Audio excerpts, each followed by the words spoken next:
The truth is there are still human rights defenders on the ground. Now, obviously the work they are doing is not always very out and public human rights monitoring, for example, but there are still a range of actors on the ground still carrying out forms of human rights monitoring and to a certain extent forms of human rights advocacy. Now, these are a range of actors and they face many challenges. We recently, at the Eastern Horn of Africa Human Rights Defenders Project, organised a consultation meeting with over 20 defenders from throughout South and Central Somalia in Kampala.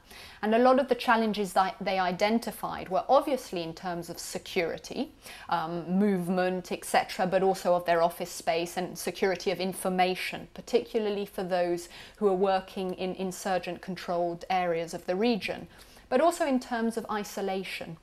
Defenders on the ground often feel very isolated and cut off from the international community.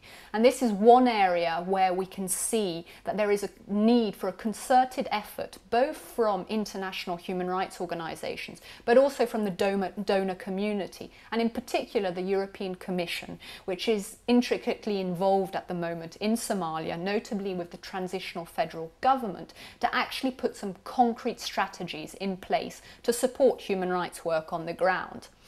From the discussions we've had so far, there is currently no local implementation strategy for the EU guidelines in the Somalia context. Now, we see some very key areas where such a strategy would be very useful. And we feel now that it's important that the European Commission, seated in Brussels, encourages the European Commission on the ground in Nairobi, as the Commission isn't in Mogadishu at the moment, encourages them to draft such a strategy.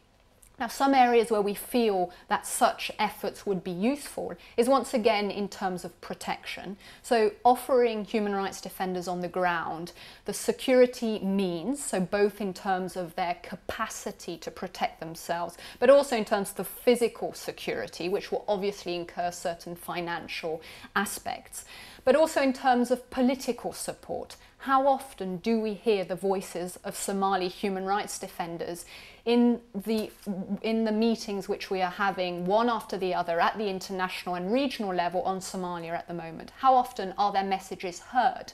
Now, these messages are obviously also very key in terms of long-term accountability and in terms of the longer-term fight against impunity, which is one of the biggest challenges at the moment to long-term peace in the country.